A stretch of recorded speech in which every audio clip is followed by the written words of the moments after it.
Hello everyone, स्वागत है आपका महाराणा क्लासेस पर। तो आज की इस वीडियो में हम रीट लेवल फर्स्ट साइकोलॉजी की आंसर की देखने वाले हैं। इससे पहले है जो हमने पर्यावरण अध्ययन की आंसर की देख ली थी कंप्लीट 300 क्वेश्चंस की, तो उसका लिंक है जो आपको डिस्क्रिप्शन बॉक्स और कमेंट बॉक्स में मिल जाएगा।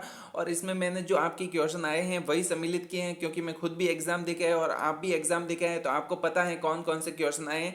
फालतू क्वेश्चन को मैंने सम्मिलित नहीं किया है। यहाँ पर है जो हम मनोविज्ञान के 300 प्रश्न की आंसर की देखने वाले हैं। तो चलिए शुरू करते हैं। देखिए, सबसे पहले तो आपके एक क्वेश्चन आया था कि निम्न में से कौन सी प्रक्षेपण की विधि नहीं है, कौन सा प्रोजेक्टिव मेथड है जो नहीं है। तो वाक्य पूर्ति परीक्षण, शब्द साचर्य परीक्षण और प्रासंगिक अंतर्बोध परीक्षण, जिसे TAT कहते हैं। तो ये तीनों तो हैं जो आपके प्रोजेक्टिव मेथड के अंतर्गत आते हैं, लेकिन आपके हैं जो यहाँ पर हैं जो रेटिंग स्केल इसके अंतर्गत नहीं आता। जिनके ए सीरीज थी उनके सी वाला ऑप्शन मेरे अकॉर्डिंग सही था, उस टाइम मैंने भरा था तो याद है मुझे। अब यहाँ पर देखिए कि प्याजे की पूर्व संक्रियात्मक अवस्था में बालक में है जो कौन सा गुण पाया जाता है। तो यहाँ पर मूर्त चिंतन था, प्रतीकात्मक चिंतन था, कल्पनात्मक चिंतन था। और यहाँ पर है जो आपके कोई नहीं, ये कोई और ऑप्शन था तो वो मुझे याद नहीं आ रहा था, तो इसी कारण मैंने यहाँ पर शामिल नहीं किया है।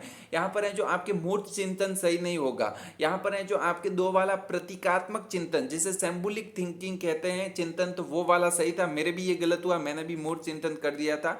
तो अगला क्वेश्चन है हमारा कि गिलफोर्ड की बुद्धि सिद्धांत में कौन सा है जो शामिल नहीं है। यहाँ पर देखिए आपकी विषय घटक, विषय वस्तु, उत्पाद और संक्रिया, यहाँ पर संरचना ऐसा कुछ ऑप्शन में दिया हुआ था, संक्रिया नहीं दिया था। लेकिन यहाँ पर जो सही वाला ऑप्शन है वो ए वाला ऑप्शन सही है। विषय घटक इसके अंतर्गत नहीं आते हैं, तो ए वाला ऑप्शन बिल्कुल सही है। अब एक ADHD छात्रों से रिलेटेड था, तो यहाँ पर है जो अधिगम की कठिनाइयों को दूर करने के लिए कौन सा उपयुक्त है। तो यहाँ पर डी वाले ऑप्शन में था कि अधिक चित्रों का प्रयोग, और भी कुछ लिखा था जो कि मुझे एग्जैक्ट याद नहीं आ रहा है, लेकिन जिनके ए सीरीज थी उनके लगभग मुझे जितना याद है डी वाला ऑप्शन है जो उसमें सही था। अगला क्वेश्चन है कि बांडुरा के अवलोकन अधिगम का संबंध है। तो यहाँ पर दो वाले ऑप्शन में कंफ्यूजन है, एक तो आपके प्रत्यक्ष अवलोकन ऐसा कुछ था और एक अनुभवजन्य अधिगम। तो यहाँ पर है जो मेरे अकॉर्डिंग बांडुरा के सिद्धांत को है जो अनुभवजन्य सिद्धांत कहते हैं। तो इंग्लिश में एक्सपेरिमेंटल लर्निंग है जो लिख रखा था, तो वो वाला ऑप्शन सही होगा। तो मेरे अकॉर्डिंग यहाँ पर है जो आपके बी वाला ऑप्शन सही होगा, लेकिन हो सकता है ए वाला भी सही हो। जब पेपर आएगा पूरी कंप्लीट लैंग्वेज समझ में आएगी, तो उसके बाद है जो इसका आंसर आपको मिल जाएगा। अगला क्वेश्चन है आनुवांशिकता और पर्यावरणीय संबंध को किससे निरूपित है जो आपके किया जाता है। जोड़, भाग, घटाव और गुणा ऐसा ऑप्शन में दिया हुआ था। तो इसमें है जो आपके डेवलपमेंट बराबर है जो आपके हो जाएगा एच मतलब हेरिडिटी, और इसे इनटू यहाँ पर गुणा हो जाएगा और यहाँ पर है जो ई हो जाएगा। तो इस प्रकार था, तो यहाँ पर है जो गुणा वाला सही है। अगला क्वेश्चन है कि मैस्लो की अभिप्रेरणा सिद्धांत में शीर्ष पर कौन सी आवश्यकता है। सुरक्षा की आवश्यकता, शारीरिक आवश्यकता, आत्म साक्षात्कार की आवश्यकता, प्रेम की आवश्यकता।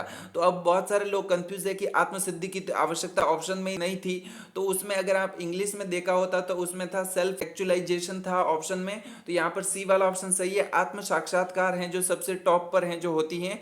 अब यहाँ पर था कि क्रियात्मक अनुसंधान संबंधित हैं। यहाँ पर इस प्रकार ऑप्शन दिए थे, गतिशील प्रक्रिया है, सैद्धांतिक प्रक्रिया है और समस्या समाधान से इसका संबंध नहीं है, ऐसा भी लिख रखा था। और एक वाला ऑप्शन मुझे है जो एग्जैक्टली याद रहा नहीं। यहाँ पर है जो गतिशील प्रक्रिया हो जाएगी, ये वाला ऑप्शन है जो बिल्कुल सही हो जाएगा। अलाभान्वित बालक के लिए सबसे बड़ी चुनौती होती है। तो यहाँ पर है जो राइट वाला ऑप्शन था वो ए सीरीज के ए वाले में ही दे रखा था, नकारात्मकता और हीनता मनोग्रंथि। तो ये वाला है जो सही हो जाएगा। बाकी के ऑप्शन है जो मुझे याद रहे नहीं। यहाँ पर है जो CL हल से संबंधित कुछ प्रश्न था, जिसमें है जो आपके प्रतिक्रिया निषेध का किसमें है जो सम्मिलित किया है। तो ये वाला मेरे भी गलत हुआ था। इसमें है जो यहाँ पर ये वाला ऑप्शन है, जैसे IR है जो इसमें राइट वाला था, तो IR है जो आप इसे सम्मिलित कर लीजिएगा। अगर आपने ये वाला भरा है तो आपके बिल्कुल सही हो जाएगा। कि वृद्धि और विकास में निम्न में से कौन सा सही है। तो यहाँ पर वृद्धि मात्रात्मक होती है, विकास मात्रात्मक व गुणात्मक होता है और अंतर संबंधित होता है, ऐसा बड़ा वाला ऑप्शन था, वही वाला ऑप्शन सही था। बाकी हैं जो रिलेटेड नहीं कर रहे थे। एक क्वेश्चन आया था आपके ए सीरीज के सबसे लास्ट में, वो क्वेश्चन था कि अधिसंज्ञान, जिसे हैं जो मेटाकॉग्निशन कहते हैं, जिसमें निगरानी का उपयुक्त उदाहरण है। तो यहाँ पर है जो ए वाला ऑप्शन, जिसमें है जो कितने समय में यह काम करना है, वही है जो बैठ रहा था, बाकी तो वहां पर नेगेटिव थे। तो यहाँ पर है जो ए वाला कितने समय में यह काम करना है, वो वाला ऑप्शन है जो सही हो जाएगा। अब यहाँ पर देखिए, निम्न में से व्यवहारवादियों ने अधिगम की प्रक्रिया में सबसे महत्वपूर्ण रूप किसे माना है? तो यहाँ पर है जो अनुकरण को आकार देने वाले में, तो यहाँ पर है जो आपके सामाजिक अंतःक्रिया था, संज्ञान था, पुनर्बलन था, और यहाँ पर कोई नहीं, तो यहाँ पर है जो पुनर्बलन राइट हो जाएगा। व्यवहारवादियों ने पुनर्बलन को है जो इंपॉर्टेंट माना था। अब यहाँ पर एक क्वेश्चन ये भी आया था कि बर्ट के अनुसार शैक्षिक लब्धि का सूत्र है जो बताइए। तो देखो, बट के अनुसार हम मुझे तो ये भी क्वेश्चन नहीं आ रहा था कि मुझे तो ये आ रहा था कि एम ए बटा सी ए, ठीक है। तो एम ए बटा सी ए, तो यहाँ पर है जो हमने इस एम ए को हटा दिया और यहाँ पर ई ए कर दिया, ठीक है। ई ए कर दिया तो आपके ई ए बट्टा सी ए इंटू 100 वाला हो जाएगा। तो इसमें कौन सा बैठ रहा है? ये ब वाला बैठ रहा है, तो यहाँ पर ये वाला है जो सही था। अगला एक क्वेश्चन आया था जेम्स ड्रेवर से संबंधित था कि जेम्स ड्रेवर के अनुसार परिणात्मक कल्पना को कितने भागों में है जो बांटा था। उसमें दो दो ऑप्शन दिए थे, एक सौंदर्यात्मक था, ऑटिस्टिक दिया हुआ था, एक था उसमें है जो सृजनात्मकता और कलात्मकता दिया हुआ था।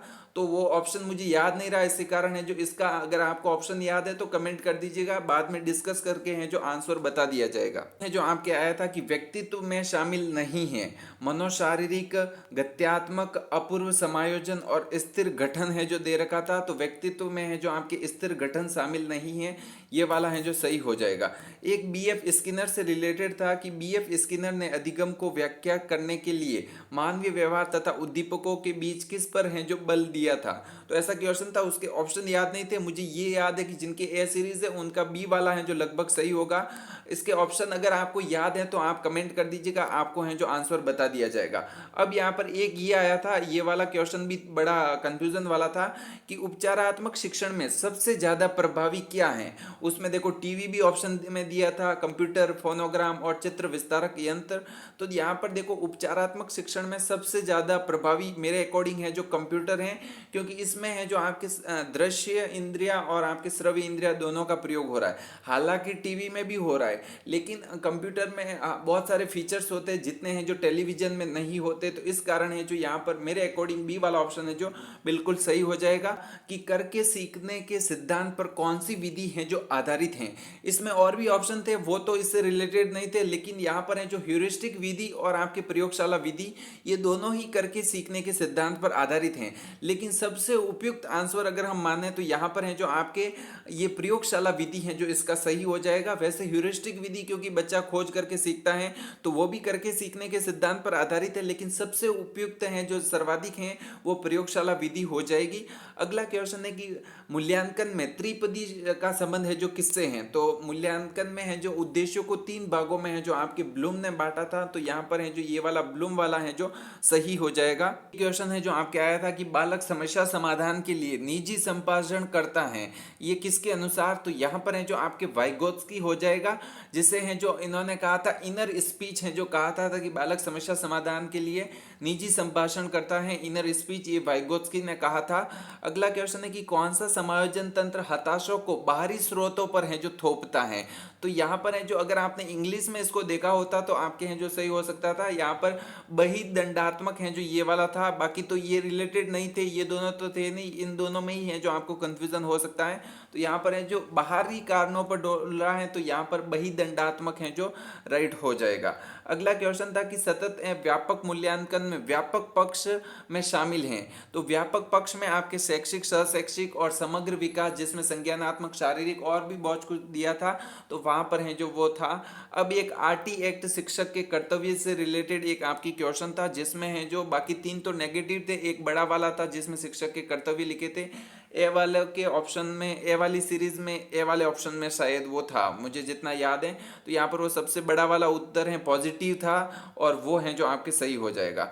अब यहाँ पर एक क्वेश्चन आया था कि पिछड़े बालक की विशेषता है, औसत से ज्यादा बुद्धि लब्धि रखते हैं, सहपाठियों से उच्च क्षमता रखते हैं, औसत मानसिक वर्ग से निम्न क्षमता है जो होती हैं। तो ये आपके पिछड़े बालकों की विशेषताएं, एक वाले ऑप्शन में और कुछ था जो कि याद नहीं रहा है। क्वेश्चन आया था कि अधिगम की मूल क्षमता व योग्यता में शामिल हैं विषय पर पूरा अधिकार, तत्परता व इच्छा शक्ति, और छात्र या शिक्षार्थी में अंतर्निहित क्षमता व कौशल। तो यही वाला ऑप्शन है जो सही था, यहाँ पर छात्र में अंतर्निहित क्षमता व कौशल, तो ये वाला सही हो जाएगा।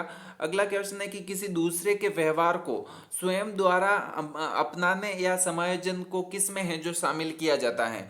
तो आपके उदात्तीकरण दे रखा था, पहचान, क्षतिपूर्ति और प्रेक्षेपण दे रखा था। तो इसमें है जो आपके पहचान हो जाएगा, आइडेंटिफिकेशन है जो सही हो जाएगा। एक क्वेश्चन गार्डनर से रिलेटेड था जो कि ए वाली सीरीज में ए वाला ऑप्शन मुझे जितना याद है वो सही था। गार्डनर के अनुसार बहुबुद्धि को विद्यालय में किस प्रकार उपयोग कर सकते हैं। तो यहाँ पर एक ऑप्शन था बड़ा सा जिसमें है जो विविध तरीकों का उपयोग करके, जिसमें कला, संगीत, जितने बुद्धि के प्रकार थे वो लगभग हैं जो उसमें सम्मिलित कर दिए थे। तो ये वाला था। एक एनसीएफ से रिलेटेड एक क्वेश्चन था, एनसीएफ का याद नहीं रहा, अगर आपको याद है तो आप कमेंट कर दीजिएगा।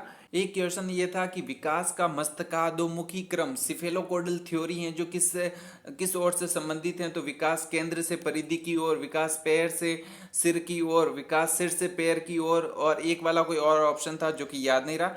यहाँ पर है जो विकास, उसमें है जो सिफेलोकोडल थ्योरी मस्तकाधोमुखी क्रम में है जो आपके विकास सिर से पैर की ओर होता है। तो ये वाला ही सही था। एक था कि हर्बर्ट के सोपानों को पंचपदी का रूप किसने दिया था। तो यहाँ पर है जो जिल्लर वाला राइट हो जाएगा। यहाँ पर जिल्लर जो था सेकंड वाले ऑप्शन में था, ए वाले सीरीज में बी वाला ऑप्शन जिल्लर था, तो वही है जो राइट हो जाएगा। तो ये 30 क्वेश्चन आपके साइकोलॉजी के अंतर्गत पूछे गए थे। आपके कितने सही हो रहे हैं कमेंट जरूर कीजिएगा और इसको अपने दोस्तों के साथ शेयर जरूर कीजिएगा। अगर आपको वीडियो अच्छा लगा हो तो चैनल को सब्सक्राइब कीजिएगा। थैंक यू, धन्यवाद।